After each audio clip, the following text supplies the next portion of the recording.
Hello? Oh, hi. Welcome back to some more HOI4 Kaiserreich. It's me again, Arkma. Apologies for the delay. My attempts at making a video for HOI4 was thwarted by an Ottoman's playthrough that happened when my computer borked. For a month. I still think of it as the root cause. Today, along with a new Kaiserreich update, we'll be playing as Greece.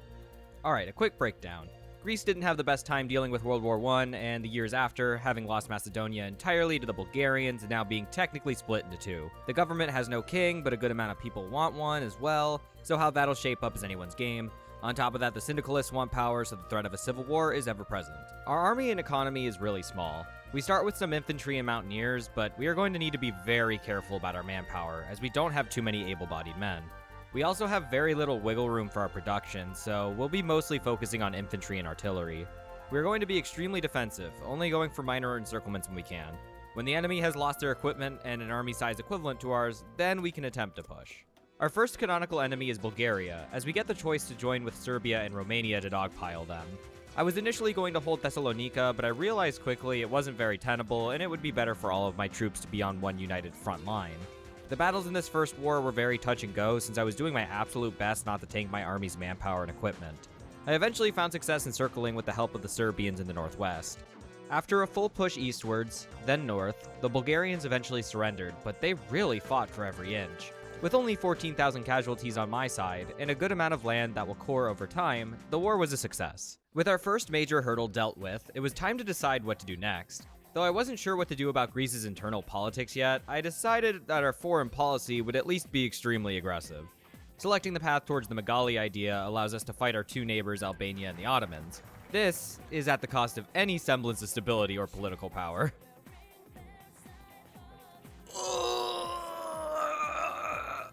These would be wars I'd fight alone though, as the Balkan Pact's desire to attack Austria turned me a bit off. A part of me didn't want to dogpile the Central Powers, but I was also debating taking some land from my former allies. Our first opponent is Albania, as they are not a part of any alliance and I can quickly overwhelm them. As such, I take Northern Epirus and make a puppet Albania, meaning that I now have a friend. Even if it's unwilling. Before and after this, I started the monarchy referendum. By this time, I was leading towards the Republic, and when the last event fired saying that they would likely win, I chose not to do anything to rig the election on the assumption that I was not being lied to. I was lied to. Despite the shocking result, I didn't want to go full despot, so I opted for King Alexander so that some form of democracy could exist. In the meantime, I was preparing to attack the Ottomans as the Cairo Pact started their advance. Now, the initial assault was very successful, and my troops managed a good landing across the straits. The issue lied with the Aegean Islands. Oh my god, I totally forgot about this front. Which the Ottomans quickly invaded the mainland from. I was training a unit to be deployed there to cover said crossing, but I forgore. So I missed. After reducing my line and sending troops to deal with that, I mostly had free reign to run wild in Anatolia. The Greek troops fought really well, and I avoided a lot of casualties. Eventually, the Ottomans peaced out with the Cairo Pact and then immediately capitulated to me. I decided to be merciful and settled with all of my claimed lands, leaving the Ottomans as a puppet in the east. With that settled, I had some time to think about who to ally with and just build up. For the army, given that Greece's industry and population was still a bit low, I opted to make my divisions with Arty and Rocket Arty and not really focus on tanks. Also, given the desire to fight somewhere close to home, I decided to ally with Austria to fight the Balkans and maybe get some land from Bulgaria and Serbia. The Bulgaria idea went right out the window as they also allied with Austria, so my end goal would be taking something from Serbia. As the Second Weltkrieg started, I started to justify on Serbia, but they joined the Moscow Accords before that finished, so off we go. Despite the front line being nothing but mountains, I managed to push rather easily north.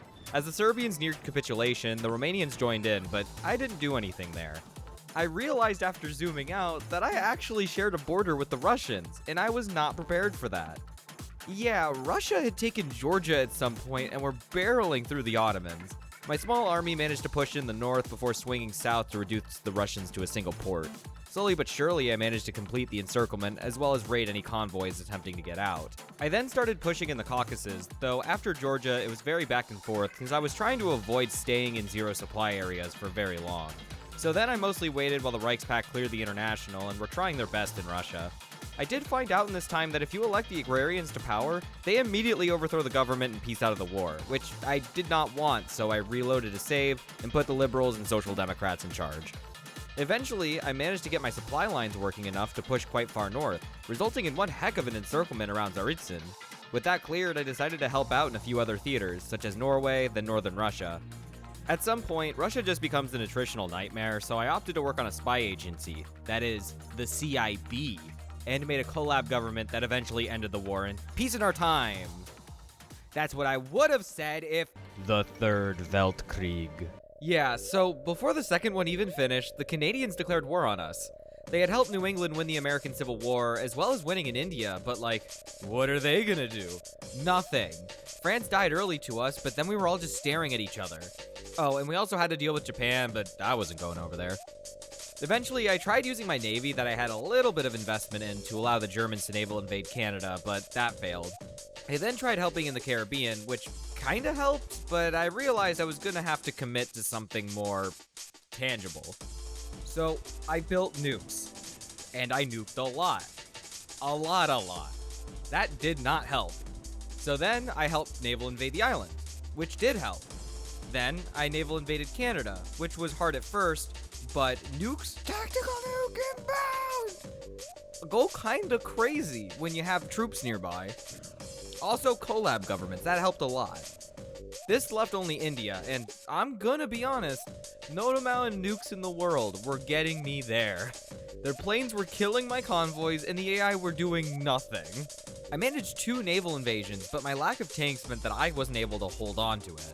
Oh, and as a last resort, I attempted to invade Iran to get a land border, but they somehow pieced out with the Reichspakt, and at this point, it was 1952. So I just pieced them out separately with the command console, and let's just pretend that India is whole on the map. They earned it. Oh, and Japan did die at some point. They actually got naval invaded by the Reichspakt, so, yeah. That's the game. This may have been the game that I nuked the most of at all in any of my time playing this video game. Greece. Nuclear power. Destroyer of worlds. Killer of 6 hours of my life. Thanks everybody for watching.